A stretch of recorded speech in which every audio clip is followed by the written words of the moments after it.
জুলাই আগস্টের গণহত্যার ঘটনায় দায়ের করা মামলায় সাবেক প্রধানমন্ত্রী শেখ হাসিনার বিরুদ্ধে তদন্ত প্রতিবেদন দাখিলে আরও 2 মাস সময়ের আবেদন করেন চিফ প্রসিকিউটর মোহাম্মদ তাজুল ইসলাম। সময় মঞ্জুর করে আদেশ দিয়েছেন আন্তর্জাতিক অপরাধ ট্রাইব্যুনাল। অগ্রগতি প্রতিবেদন জমা দেওয়ার পর এ আবেদন করেন আইনজীবী। পরে পূর্ণাঙ্গ প্রতিবেদন দাখিল করার জন্য 18 ফেব্রুয়ারি দিন ঠিক করেছেন আন্তর্জাতিক অপরাধ ট্রাইব্যুনাল। 17 ডিসেম্বর মঙ্গলবার ট্রাইব্যুনালের চেয়ারম্যান বিচারপতি মোহাম্মদ গোলাম মর্তুজার নেতৃত্বাধীন 3 সদস্যের বিচারিক প্যানেলে তাদের অভিযোগের অগ্রগতি প্রতিবেদন নিয়ে শুনানিতে এ আদেশ দেন আদালত।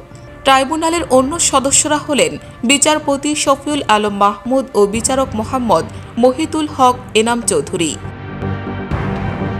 এর আগে জুলাই আগস্টের গণহত্যার ঘটনায় দায়ের করা মামলায় সাবেক প্রধানমন্ত্রী শেখ হাসিনাকে গ্রেফতারে রেড অ্যালার্ট জারির বিষয়ে 17 ডিসেম্বরের মধ্যে তদন্ত প্রতিবেদন দাখিলের নির্দেশ দেন আন্তর্জাতিক অপরাধ ট্রাইব্যুনাল। তারই ধারাবাহিকতায় আজ সময় আবেদন করেন। তার আগে গত 18 নভেম্বর গণহত্যার মামলার শুনানি শেষে ট্রাইব্যুনালের চেয়ারম্যান বিচারপতি মোহাম্মদ গোলাম মর্তুজা মজুমদারের নেতৃত্বাধীন 3 সদস্যের ট্রাইব্যুনাল এ নির্দেশ দেন।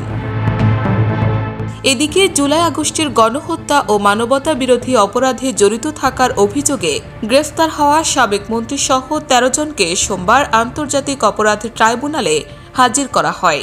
গ্রেফতারি পরোয়ানা জারি করা 46 জনের মধ্যে এই প্রথম মানবতা বিরোধী অপরাধের অভিযোগে তাদের ট্রাইব্যুনালে তোলা হলো। এর আগে কড়া নিরাপত্তায় সকাল 10টার দিকে প্রিজন ভ্যানে করে আসামিদের ট্রাইব্যুনালে হাজির করা হয়।